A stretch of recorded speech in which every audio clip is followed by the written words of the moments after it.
Hello. तो हम अभी बात करने जा रहे हैं रिफ्रैक्टिव इंडेक्स फाइंड आउट करने के लिए ट्रैवलिंग माइक्रोस्कोप की हेल्प से।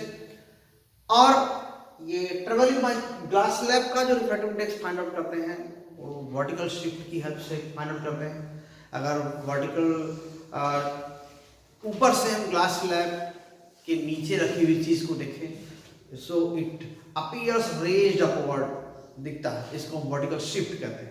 इसको हम लोग रे ऑप्टिक्स वाले चैप्टर में पहले से ही पढ़ चुके हैं और हम उस एक्सप्लेनेशन में नहीं जाएंगे, उतने डिटेल में नहीं जाएंगे, लेकिन हम सीधे फार्मूला जो वहां पर डिराइव किया गया था उसका यूज कर लेंगे। तो ट्रैवलिंग माइक्रोस्कोप बहुत थोड़ा प्रिसाइज इस पर स्केल बना होता है, वर्नियर स्केल सिस्टम है इस पर। इसके जो वर्नियर स्केल पर 50 डिविजन्स हैं और मेन स्केल पर जो डिविजन्स हैं उनका हाफ mm साइज है minimum. Smallest division half mm size का है, रेजोल्यूशन कहते हैं उसको कि हाफ mm का रेजोल्यूशन है। ठीक, तो उनकी हेल्प से हम वर्टिकल शिफ्ट कैलकुलेट करके ग्लास लैब के थ्रू देखते हैं ट्रैवलिंग माइक्रोस्कोप से, और उसकी हेल्प से हम फिर रिफ्रैक्टिव इंडेक्स फाइंड आउट करते हैं। तो अपरटस जो उसके लिए चाहिए वो देखिए क्या है, ग्लास लैब ट्रैवलिंग माइक्रोस्कोप चाहिए। स्केल बहुत प्रिसाइज है तो एक मैग्नीफाइंग ग्लास भी चाहिए, लेंस की मैग्नीफाइंग ग्लास यहाँ पर, और रिफ्लेक्शन के लिए कोई लैंप वगैरह है तो ठीक है, मिल जाए और अच्छा ये यूज कर लेते हैं। ठीक, मार्कर यूज करते हैं, मार्क करने के लिए ग्लास लैब के नीचे कोई साइन बना लेते हैं, उसी के ऊपर ग्लास लैब रखते हैं और उसी मार्क को देखते हैं कितना ग्लास लैब रखने पर ऊपर हो गया है। ठीक है, सो मार्कर ये रहेगा। और लाइकोपोडियम पाउडर, अगर कोई पाउडर है, ठीक, लाइकोपोडियम पाउडर,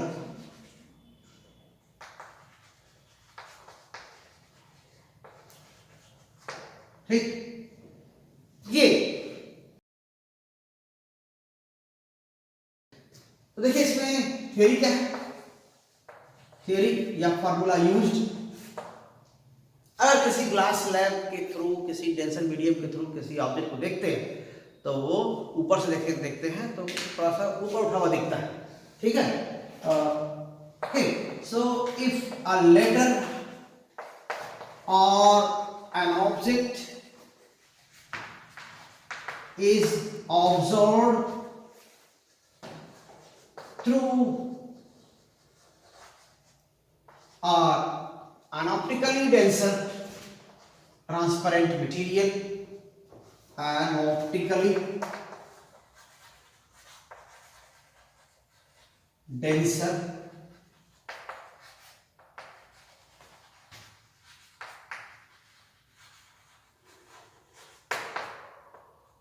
ट्रांसपेरेंट मटेरियल, तो क्या ये ऊपर उठा हुआ दिखता है, ये नहीं लगता थोड़ा ऊपर। Okay, it appears raised।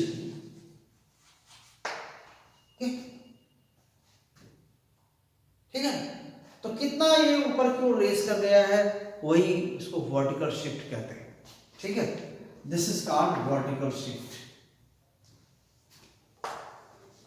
Okay, this is called vertical shift।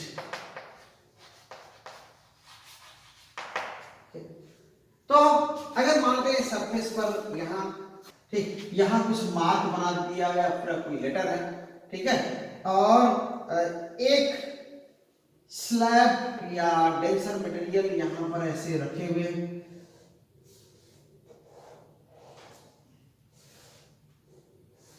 और इसको हम देखते हैं, ऊपर से देखते हैं तो कैसा दिखता है, रेज ऐसे जाएंगे,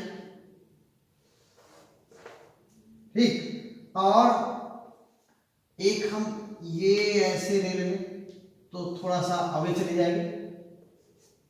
ठीक, ये ऑब्जेक्ट है तो इसी की इमेज कहां बनती है, यहां बनती है। ठीक, यही वर्टिकल शिफ्ट होता है। तो हम ग्लास स्लैब से हम इन पोजीशंस को देखते हैं। पहले बिना ग्लास ट्रैवलिंग माइक्रोस्कोप की हेल्प से यही हम पोजीशन फोकस करते हैं। पहले इसकी पोजीशन फोकस करते हैं ऑब्जेक्ट की बिना ग्लास स्लैब के, हम मार्क बना लेते हैं कोई मार्कर से सरफेस पर किसी जगह, और वहां तो यहाँ इस मार्क को बिना ग्लास स्लैब रखे ट्रैवलिंग माइक्रोस्कोप का माइक्रोस्कोप होगा इसी के ऊपर ले आएंगे और इसकी पोजीशन को फोकस करेंगे। जहां भी फोकस होगा उसको हम पढ़ लेंगे और क्या करेंगे, इस पर ग्लास स्लैब रखेंगे। तो ये जो ऑब्जेक्ट है ये थोड़ा ऊपर उठा हुआ दिखाई देगा, इसका इमेज यहाँ बनेगा, यहाँ पर बनेगा। तो उस इमेज को फिर इसके बाद फिर माइक्रोस्कोप इसके ऊपर ले आएंगे और फिर हम उसकी पोजीशन पढ़ लेंगे कि अब किस पोजीशन पर ये दिख रहा है। ठीक, इसके बाद फिर हम ये पोजीशन पढ़ते हैं हमको, क्योंकि यही शिफ्ट चाहिए, ये वाला शिफ्ट हमको चाहिए कितना है, देखना है कि कितना है। इसके बाद क्या करेंगे, ग्लास स्लैब के टॉप पर कोई मार्क बनाते हैं। मार्क क्या बनाते हैं, लाइकोपोडियम पाउडर स्प्रेड करते हैं। ठीक, तो जो पाउडर स्प्रेड किए हैं तो इसके जो ऐसे ही पार्टिकल्स हैं, यहाँ पर लेयर एक पड़ी हुई है, उस लेयर को फोकस करते हैं उसी ट्रैवलिंग माइक्रोस्कोप से।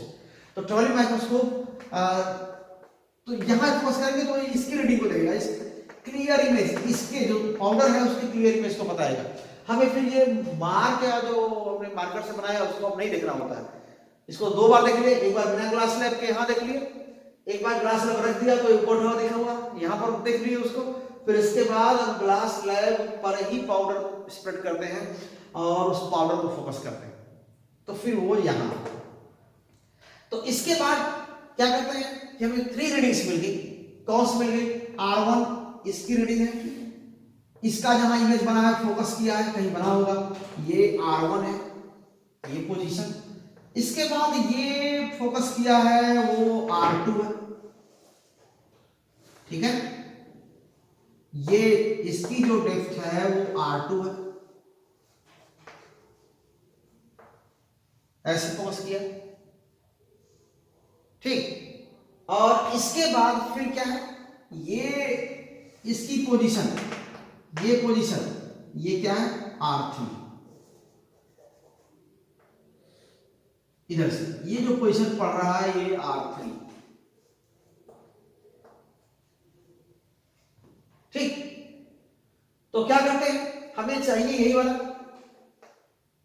जो R1 है, यहां ऊपर से लेके माइक्रोस्कोप तक की बात कर रहे हैं कि माइक्रोस्कोप से लेके यहां तक का ये पोजीशन R1 है, ये सेपरेशन R1 है। हमें चाहिए रियल डेप्थ, ये रियल डेप्थ है H रियल, यही चाहिए। तो रियल डेप्थ किससे मिलेगा, अब R1 में से R3 कौन सा, ये इस सरफेस की सेपरेशन है ऊपर से जहां से मेजर किए हुए ट्रैवलिंग माइक्रोस्कोप से। तो ये सरफेस का पोजीशन क्या है, इस सरफेस का पोजीशन क्या है, दोनों का सेपरेशन क्या हो जाएगा, ये रियल डेप्थ हो जाएगा। तो H रियल जो हो जाएगा, H रियल वो क्या हो जाएगा, R1 माइनस R3, ये हो जाएगा रियल। और इसके बाद ये पोजीशन जो यहां पर हम ड्रॉ कर रहे हैं ये R2 पोजीशन है और R3 ये है, हमें ये भी चाहिए अपरेंट। तो ये जो सेपरेशन है ना, ये वाला इतना इतना है, ये क्या है H अपरेंट, ठीक है ना, H अपरेंट। तो H अपरेंट देखिए, H अपरेंट तो R ये हो जाएगा R2 माइनस R3, ये अपरेंट हो जाएगा। R2 ये डेप्थ है, R3 ये डेप्थ है, तो R2 R3 का डिफरेंस क्या हो जाएगा, यही अपरेंट है, तो H अपरेंट हो जाएगा। तो रिफ्रैक्टिव इंडेक्स क्या होगा इस ग्लास स्लैब का, refractive index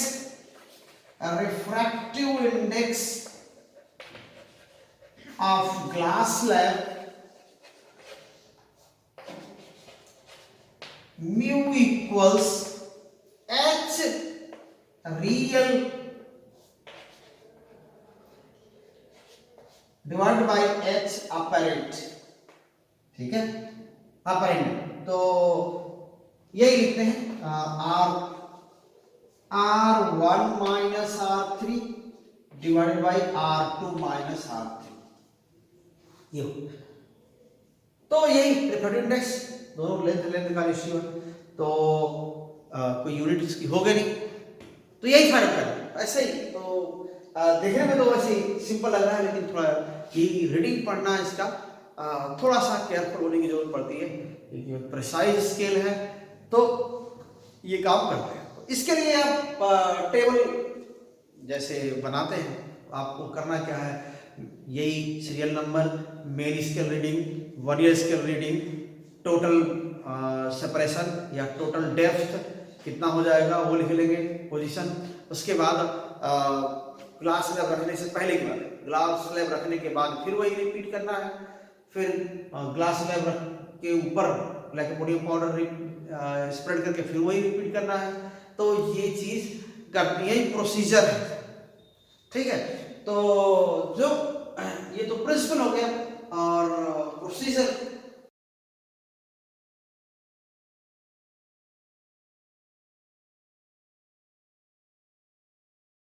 Okay, so put a mark on the bottom surface, यही काम करते हैं, bottom surface of microscope base, okay, base, and focus this cross on position, note करते हैं, ये करते हैं, and note the position and record the position of cross, या इसको क्या कहेंगे, ऑब्जेक्ट, ठीक है। ये R1, तो R1 पोजीशन, ठीक है। तो let us note this position as R, so let us denote this position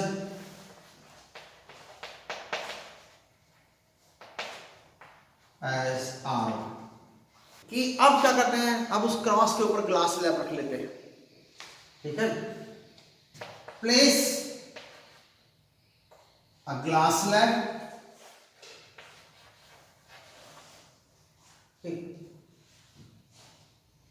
glass slab on the glass slab over the cross mark and then focus, क्या कर लेंगे इसको, इमेज को फोकस करेंगे, ठीक है। Focus the position of image, the position of image after vertical shift, after vertical shift, mark this position as R2, ठीक, ये range position, spread lycopodium powder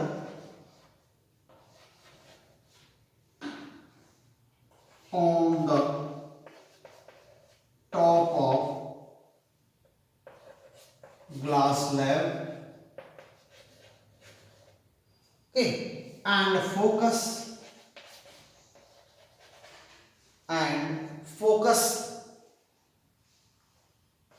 the powder layer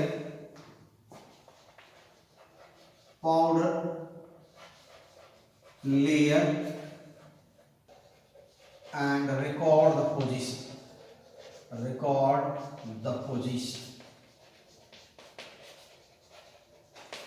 Okay, so mark this position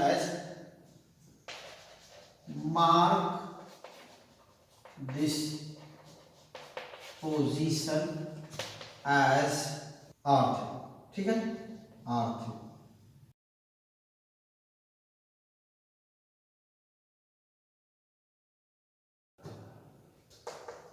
Now real depth,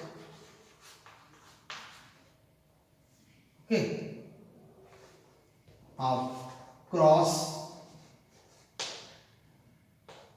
equals R1 minus R3, okay, and apparent depth of cross R2 minus R3.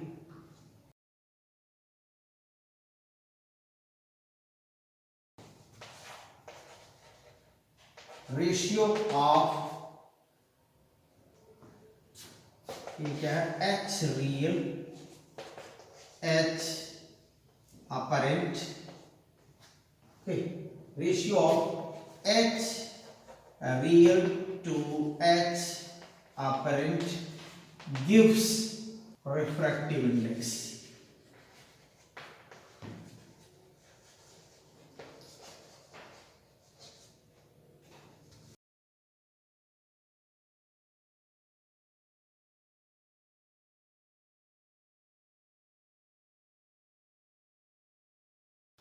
So observation क्या है, पहले चीज क्या करेंगे, measure of one division,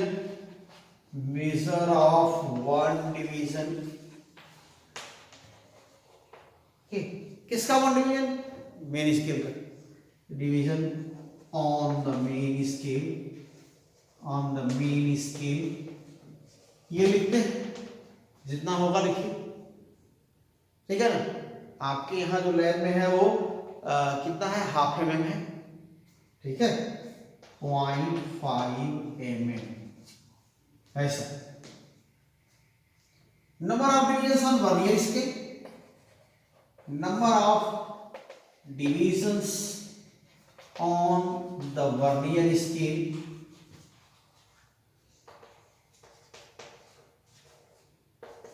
तो फिर क्या, ये 50 है यहां पर, तो जो वर्नियर कांस्टेंट हो गया वो कितना होगा. सो द वर्नियर कांस्टेंट या लीस्ट काउंट क्या हो जाएगा, और लीस्ट काउंट ना हो जाएगा 0.001 या 0.01 mm,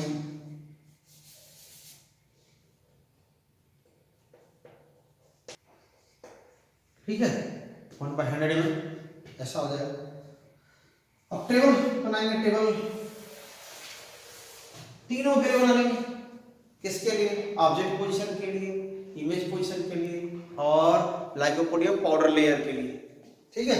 सो क्या हो जाएगा यहाँ पर, सीरियल नंबर, ये फॉर पोजीशन R1 यानी ऑब्जेक्ट पोजीशन ऑफ ऑब्जेक्ट, यानी कि R1 पोजीशन के लिए ये सीरियल नंबर, और क्या हो जाएगा, मेन स्केल रीडिंग क्या हो जाएगा, ठीक, या लीनियर स्केल रीडिंग. यहां पर क्या हो जाएगा, वर्नियर स्केल रीडिंग दूसरा डिवीजन, ठीक है, मेन स्केल रीडिंग आप इसको N, वर्नियर स्केल रीडिंग या मान लेते हैं M, ऐसे कर देते हैं, और वर्नियर स्केल रीडिंग N, ठीक है. इसके बाद जो डेप्थ है वो क्या हो जाएगा,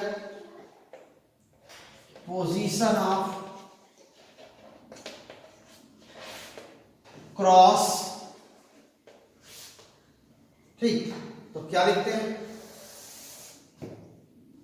R1 ये कितना हो जाएगा, M प्लस, ये आप इसको मेन स्केल रीडिंग करने के तो जो भी लिखा हुआ है या सेंटीमीटर मिलीमीटर जो भी आप देखेंगे उसको, ठीक। तो m plus n into vernier constant, ये तो ऐसे ही सबके लिए ये यहाँ 1 एक सेट हो गया, 2 3 ऐसे ही ये तीनों के लिए हम ये R1 पोजीशन के लिए 3 बार ले लेंगे रीडिंग, 2-3 बार, ठीक है। फिर R2 पोजीशन के ले लेंगे, देख लेंगे इसमें हमारे पास स्पेस है तो एक ही लाइन में कर लेंगे R1 R2 R3 के लिए, और नहीं तो बारी बारी लिखेंगे इसको। तो फिर ये हो प्रिकॉशन यही रख लेना है कि पढ़ने में बहुत पर्सनल एरर ना आए, ठीक, फोकसिंग क्लियर हो। जो ट्रैवलिंग माइक्रोस्कोप को मूव कराते हैं ऊपर या नीचे वो एक ही डायरेक्शन में कराएं, एक बार वापस लेके ना लौटे, एक बार घुमा रहे क्लॉकवाइज बीच में लगे एंटी क्लॉकवाइज घुमाने, ऐसा ना, ध्यान से देखते जाएं और एक ही ओर वो घूमे और एक ही ओर लीनियर मूवमेंट हो, ठीक। बाकी हम ऑपरेटर पर चल करके फोकसिंग वगैरह देखेंगे और कि किस तरह के उसको फोकस कर सकते हैं और उसका इमेज ले सकते हैं, ठीक।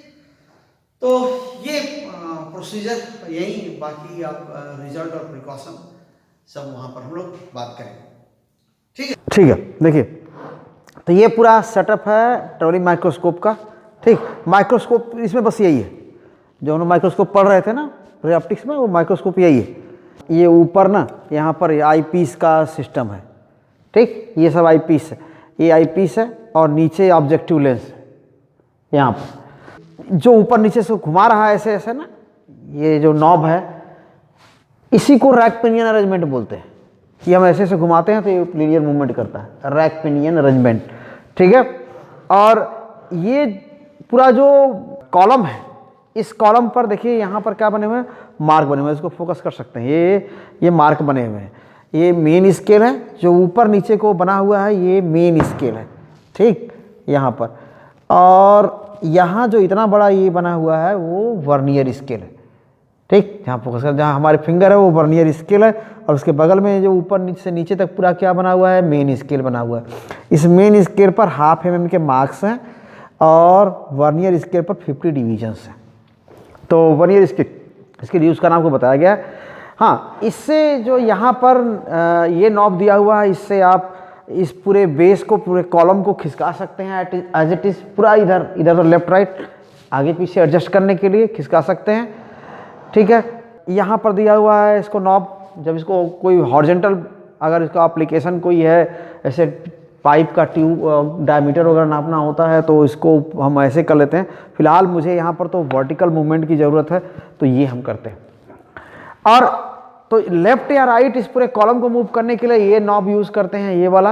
और इस चीज़ को पूरी असेंबली को ऊपर नीचे अगर करना होगा तो हमारे पास ये सिस्टम है, इसको ऐसे कम मूव कराना होता है तो इससे मूव कराते हैं, और जो मेजर मूवमेंट है, जो बड़े मूवमेंट है, उसको ऐसे ऊपर सीधे घुमाते हैं। इसके लिए यहाँ पर क्या है, एक ये आपका बोल्ट है, इसको ये स्क्रू है, इसको हम ढीला करके इसको ऊपर या नीचे पूरा का पूरा इसको मूव करा सकते हैं ऐसे, ठीक है, ऐसा मूव करा सकते हैं। हमारा हर हाल में क्या करना है, यहाँ जो मार्क बने हुए हैं, ये देख रहे हैं, या मार्क क्रॉस बने हुए हैं, डॉट्स बने हुए हैं, यहाँ मार्क बने हुए हैं बेस पर, इसी को फोकस करते हैं। तो इसको फोकस करते हैं, फिर ग्लास रख के फोकस करते हैं, फिर उसके बाद फिर पाउडर स्प्रेड करके, ठीक, लाइकोपोडियम पाउडर है या चाक का ही पाउडर हम इस पर स्प्रेड कर देते हैं तो हमारा काम हो जाता है। तो इसको एक बार फिक्स करके, ये जो यहाँ पर है, इसको एक हम अपने ज़रूरत भर के लिए इसको ऐसे कस देते हैं फिक्स करके यहाँ पर, कि अब ये अपने से ऊपर नीचे मूव नहीं करेगा। अब अगर मूव करना होगा तो हम बस ये फाइन मूवमेंट जो कहते हैं ना, फाइन मूवमेंट इससे कराएंगे, जो ये ऊपर की ओर स्क्रू लगा हुआ है, फाइन मूवमेंट हम पूरा इसको शुरुआत पहले क्या करते हैं, नीचे कर लेते हैं इसको, इस वाले को, ये जो स्क्रू है उसको जितना नीचे हो सकता है नीचे कर लेते हैं, ठीक। इसके बाद हम इससे जो ये फाइन मूवमेंट है इसकी हेल्प से थोड़ा इसको ऊपर नीचे माइक्रोस्कोप ट्यूब को ऊपर नीचे कर सकते हैं। और इसके बाद हम यहाँ से देख करके हम फोकस करते हैं कि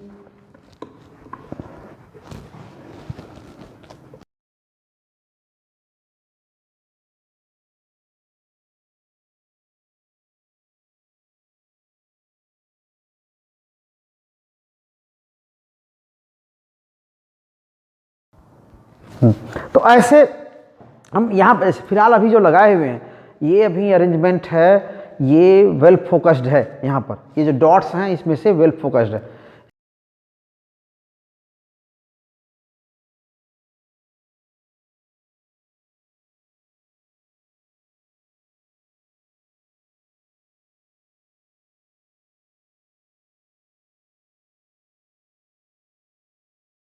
हाँ ये देख रहे हैं ये तो इस समय वेल फोकस्ड है। ठीक, अगर इसको थोड़ा ऊपर नीचे करेंगे, लाइट थोड़ा कम कर दें, ये ठीक है, ये धुंधला हो गया, ये हाँ सही है। सही है ना। जो ये अभी दिख रहा पोजीशन, ये सबसे अच्छा कंट्रास्ट है। ये और थोड़ा ऊपर नीचे घुमा के देख लेते हैं हम। हाँ ये ऐसे, इसको घुमा के देख लेते हैं हम, ठीक है, ऐसा।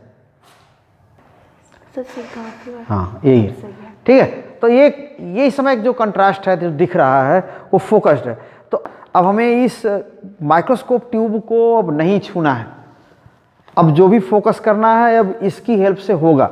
तो यहाँ पर क्या कर दिया आपने, ये इस ऑब्जेक्ट का इमेज आप ले लिया या पा लिया, हम ये कह सकते हैं। जो यहाँ पर ये इमेज है, ठीक है, यहाँ पर ये इमेज जो दिख रहा है फोकस कर लिया। अब इसकी पोजीशन पढ़ लेते हैं, इस स्केल पर इसकी पोजीशन पढ़ते हैं यहाँ पर। अब स्केल हम पढ़ते हैं, फोकस्ड है ऑलरेडी। इस पर फोकस्ड है, बेस पर, यहाँ पर फोकस है ना, यहाँ पर जो ये बेस है इनके इन मार्क्स पर फोकस है, ठीक है। यहाँ जो मार्क बना हुआ है इस पर अभी फोकस्ड है यहाँ पर। तो इस समय अब ये स्केल देखेंगे, ये पोजीशन देखेंगे हम कि यहाँ पर क्या रीडिंग है। इस पर थोड़ा सा लाइट हमको डालना पड़ेगा और तभी ये क्लियर होगा। एरो हेड है ना वो वर्नियर का 0 है, कुछ मार्क क्लियर है, कौन से मार्क पर है। एरो हेड जो है ना, एरो हेड जो है वो किस पर है, 3.00 पर है ना। हम इसको नोट करते हैं, मेन स्केल रीडिंग कितना हो गया, 3.00। 3.00 के बाद क्या आ सकता है, 3.05, फिर 3.1, फिर 3.15, ऐसे से आएगा ना। 0.5 का मेन स्केल रीडिंग है इसमें। ठीक, अब हम देखेंगे कि वर्नियर स्केल रीडिंग क्या है, कॉन्साइडिंग डिवीजन क्या है, ठीक है। इसमें वर्नियर का कौन सा डिवीजन मेन स्केल से कॉन्साइड कर रहा है, 29 मेन स्केल रीडिंग होगी और वर्नियर स्केल रीडिंग होगी। ये देखेंगे 29 वाला जो डिवीजन है 29 30, हाँ हाँ यस, क्लियर कर दीजिए, जूम कर दीजिए, मालूम हो जाएगा। 29 30 दिख रहा है ना, ये यस गुड, दिख रहा है। 29 और 30 के बीच का डिवीजन, 29th वर्नियर का डिवीजन जो है वो मेन स्केल से कॉन्साइड कर रहा है। तो ये वर्नियर स्केल रीडिंग हो गई। किसके लिए, R1 पोजीशन के लिए, बिना ग्लास लैब रखे क्रॉस के लिए की पोजीशन के लिए ये रीडिंग है 3.00 मेन स्केल रीडिंग और 29 क्या है, वर्नियर स्केल रीडिंग हो गई, ठीक है। तो जो R1 पोजीशन कितनी होगी, वर्नियर कांस्टेंट आपको पहले बताया चुका है 0.001 mm है, 0.001 सेंटीमीटर है, सेंटीमीटर में लिखेंगे 0.001 सेंटीमीटर। तो उसको हम नोट कर लेंगे, ठीक है। तो कितना हो गया टोटल, जो R1 पोजीशन हो गई, कितनी हो गई, कैलकुलेट कर लीजिए वहीं पर, 3.029 3.029 ये तो होगा, ठीक है। ऐसा हो गया ना, सेंटीमीटर, हाँ इतना सेंटीमीटर, ठीक है। अब ठीक, अब एक ग्लास स्लैब यहां पर हम रखते हैं, यहां पर ऐसे, और अब इसी जो पहले जो फोकस कर रहे थे उन्हीं को अब यहां पर बिना हटाए, देखिए हम ग्लास स्लैब रखेंगे यहां पर, बिना ग्लास स्लैब रखे अगर फोकस कर रहे हैं तो अभी फोकसिंग जो दिखा रहे हैं वो सीधे स्पॉट की ही फोकसिंग है, ठीक है। अब ग्लास हटा दिया तो ये दिख रहा है, क्लियर दिख रहा है, और फिर रख दिया तो फिर क्या हुआ, नहीं दिख रहा, ठीक है ना, फिर हटा दिया दिख रहा। तो हमें क्या करना है, ग्लास स्लैब रख करके अब इसको मूव करना है, फोकस करना है। अब इसका यही उपाय है कि ये वर्टिकल शिफ्ट हो गया है थोड़ा। अब हम क्या करेंगे, अब इसको यहाँ वाले नॉब से, जो ऊपर वाला है ना नॉब, इससे हम उसको ऊपर उठाएंगे, पूरे माइक्रोस्कोप ट्यूब को ऊपर उठाएंगे। इसमें फिर ये जो साइड वाला माइक्रोस्कोप ट्यूब का जो अरेंजमेंट है ऊपर नीचे करने का, ये नहीं छुएंगे। अब सीधे कॉलम में जो यहाँ पर लगा हुआ है उसको हम क्या करेंगे, ऐसे घुमाएंगे एंटी क्लॉकवाइज, और ये ऊपर आएगा, ठीक है। तो यहाँ देखते रहेंगे, आप देखते रहिएगा यहाँ पर, यहाँ वाले में जब क्लियर फोकस हो जाए तो क्या करना है, उसको यहाँ फिर आएगा, दिखेगा। जब एक क्लियर फोकस होने लगे, अभी नहीं दिख रहा था, अब देखिए धीरे धीरे क्या हो रहा है, धीरे धीरे कंट्रास्ट उसमें बढ़ रहा है, ठीक है। यहाँ दिख रहा है ना, थोड़ा थोड़ा कंट्रास्ट इसमें दिख रहा है, देखिए यहाँ पर बढ़ रहा है ना, थोड़ा कंट्रास्ट अब बढ़ रहा है। जहाँ पर बहुत क्लियर सा दिखने लगेगा वहीं पर हम रुक जाएंगे। अभी और एक कंट्रास्ट बढ़ रहा है, देखिए ये, और अभी बढ़ रहा है, और अभी बढ़ रहा है कंट्रास्ट, ठीक है, और अभी बढ़ रहा है। अब यही लिमिट है, अब इससे ज़्यादा अगर हम ले जाएंगे तो हमको लग रहा है कि ये धुंधला हो जाएगा, ठीक है। इसको एक ही घुमाए, एंटी क्लॉकवाइज घुमाते रहें, है ना, इसको वापस घुमाएंगे नहीं, लेकिन ठीक है। अभी कैमरे से लेना है इसलिए थोड़ा सा हम एडजस्ट जरूर कर रहे हैं। तो ये अभी क्लियर है, इस समय क्लियर है, ये जो पोजीशन है इस समय, ये इमेज की पोजीशन है ग्लास स्लैब रखने पर। ग्लास स्लैब आप हटा लेंगे, देखिए तो क्या जाएगा, यहाँ पे अनक्लियर हो जाएगा, ठीक है। पहले ग्लास स्लैब पर ही ये क्लियर था, अब ग्लास स्लैब हटा लेने पर अनक्लियर हो गया। ग्लास स्लैब रख देंगे तो फिर से क्या हो रहा है, ये फिर ये क्लियर दिख रहा है, ठीक है।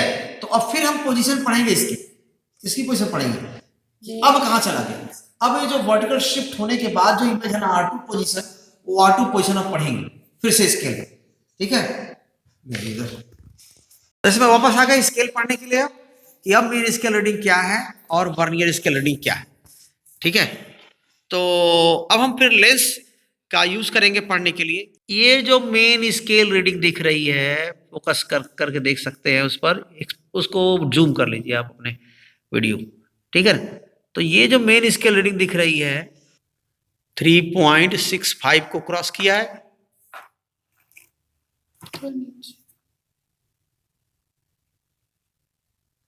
नीचे वाला एरो एरो एरो देखिए,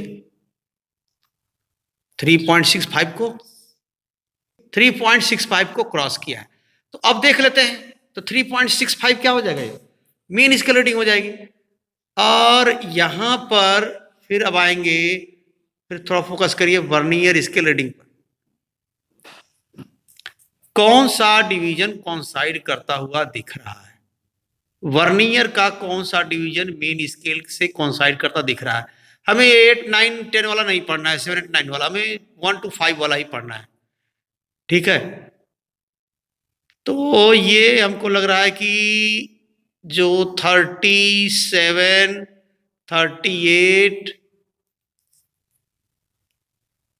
कौन सा कॉन्साइड कर रहा है, 38 कॉन्साइड कर रहा है, ठीक है ना। तो वर्नियर स्केल रीडिंग 38 हो गई, 38 कॉन्साइड कर रहा है यहाँ पर, ठीक। तो हम R2 की पोजीशन पढ़ रहे हैं, देखिए एक ही हमने R1 का पढ़ा है, एक ही R2 का पढ़ने जा रहे हैं, रिपीट कर लेंगे बाद में, लेकिन अभी फिलहाल हम एक एक रीडिंग सबकी देख रहे हैं, R1, R2, R3 की। ये जो पोजीशन हो गई किसकी हो गई, कितनी हो गई,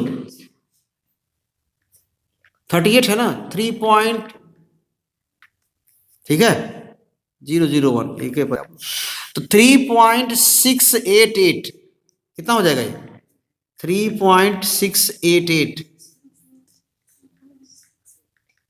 हाँ क्या कैसे हो जाएगा? 3.65 प्लस पॉइंट 5 है, फिर से करो। हाँ 3 कितना हो जाएगा ये? 3.688 सेंटीमीटर। ये R2 पोजीशन हो गई, ठीक है ना, R2 की पोजीशन हो गई। और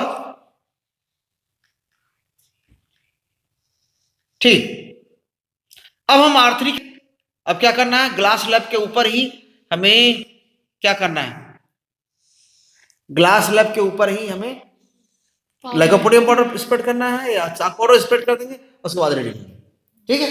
तो आइए, एक क्लॉथ पीस है, इसमें बहुत चाक लगा हुआ है, डस्टर हमारा है, और इससे हम क्या करेंगे, चाक स्प्रेड कर दे रहे हैं। देखिए चाक पाउडर इस पर स्प्रेड हो जाएगा, तो ये नीचे का नहीं दिखेगा, इसी को रखेंगे, इसी चाक पाउडर को ही हम फोकस करेंगे, है ना। लाइकोपोडियम पाउडर की जगह यही हम कर दे रहे हैं, हमारे लिए आसान है, ठीक। तो हमने ये कोई बात नहीं, अब ये हमारे लिए हो गया। अब इसको हम यहां रखने जा रहे हैं,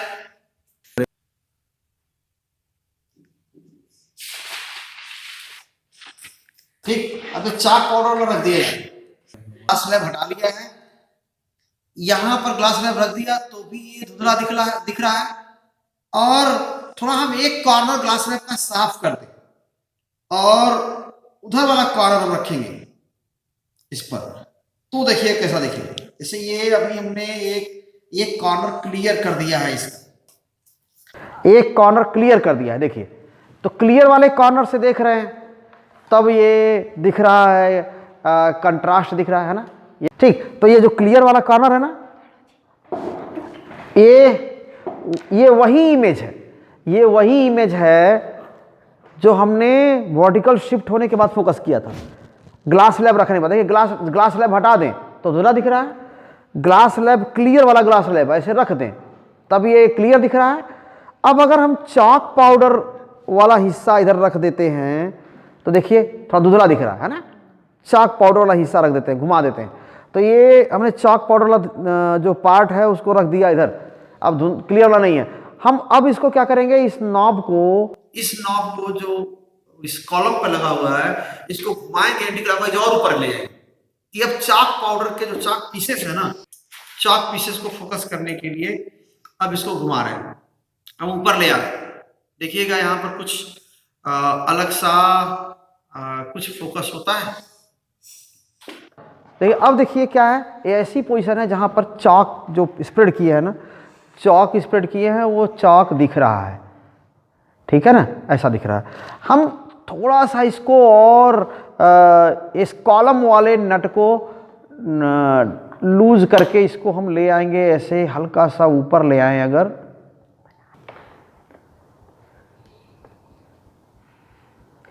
दिखाइए सही है। तो ये यहाँ पर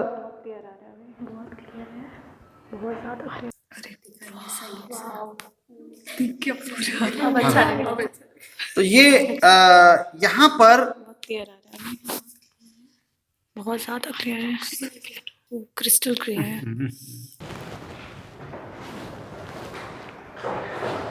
ठीक है, ये बहुत क्लियर पोजीशन है इसकी, ठीक है, यही ना है, बहुत क्लियर पोजीशन है। तो ये चॉक पीसेस दिख रहे हैं जो ऊपर डाले थे, अब ये फोकस हो रहे हैं, और हाँ ये ठीक ऐसा, हाँ हो गया। तो अब इसको हम नोट करेंगे कितना ऊपर आया।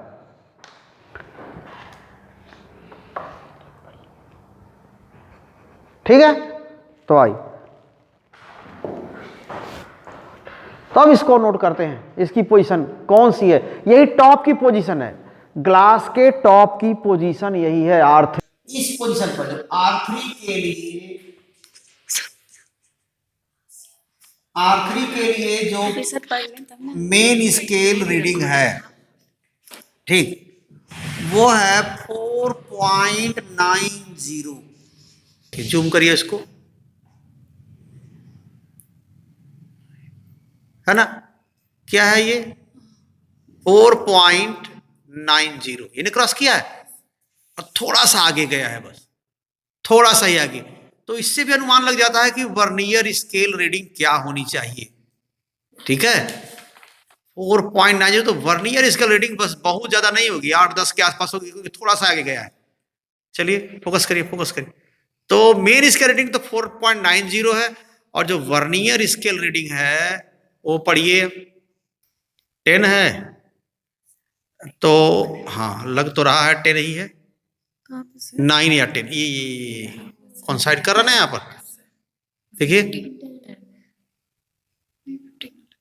15 है। हाँ हाँ, नहीं नहीं 15 नहीं है, 10 है। अब से ये 10 है। हाँ 10 है, सो 10 है, तो 10 डिवीजन है, तो 4.90 और 10, तो 4.910, ये R3 आएगा। ठीक है ना, ये 4.910 R3 आएगा। तो ये देखिए आ गया। यहाँ पर एक्चुअली एच रियल क्या है, R1 माइनस R3 हमने डिस्क्रिप्शन में भी वहाँ पर बात किया था, वो प्रोसीजर में हमने बात किया था, हालांकि उसको R3 माइनस R1 लिखना चाहिए था। ठीक है, चलेगा, कोई बात नहीं। तो ये -1.881 आया, तो R3 माइनस R1 लिखेंगे तो ये एच रियल आएगा। आप लिख सकते हैं, दोनों माइनस से चलेगा, हमको बस डिफरेंस ही चाहिए।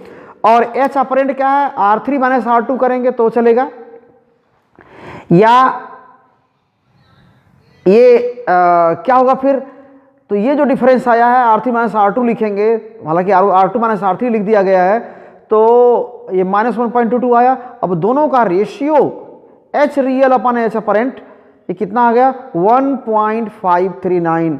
बहुत ही बढ़िया वैल्यू आई है एकदम से 1.5। इस ग्लास का रिफ्रैक्टिव इंडेक्स 1.5 के आसपास वाला ही है, तो 1.539 के आसपास ये रिफ्रैक्टिव इंडेक्स आ गया इसका।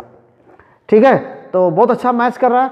और अब तो हमने एक एक रीडिंग बस लिया है, एक R1 के लिए, एक R2 के लिए, एक R3 के लिए। आप ऑर्डर याद रखिए, अगर रियल डेप्थ अपरेंट डेप्थ अगर निकालना है तो R3 माइनस R1, और यहाँ पर अपरेंट डेप्थ निकालना तो R3 माइनस R2 कर सकते हैं।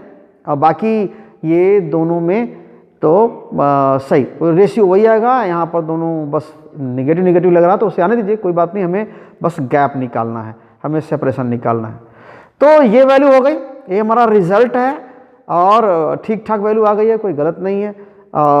ठीक, तो प्रिकॉशंस को ध्यान में रखते हुए आप मेजरमेंट को लें और इस तरह रीडिंग ठीक आएगी। तो ऐसे ही R1, R2 और R3 के लिए हमने एक एक रीडिंग लिया था, उसको और ऑब्जर्वेशन ले लिए। तो देखिए क्या हो गया, ये R3 की वैल्यूज़ हमने 3.029 अलग अलग सेटिंग से लिया है, तो ये इसको एरर किसी भी मत मानिए। ये तो पहले रीडिंग हम लोग लिया था 3.029, 3.110, 3.13 सेंटीमीटर, है ना, ये अलग अलग सेटिंग के साथ है, तो ऐसा उसको में कोई अलग अलग एरर उसमें नहीं है।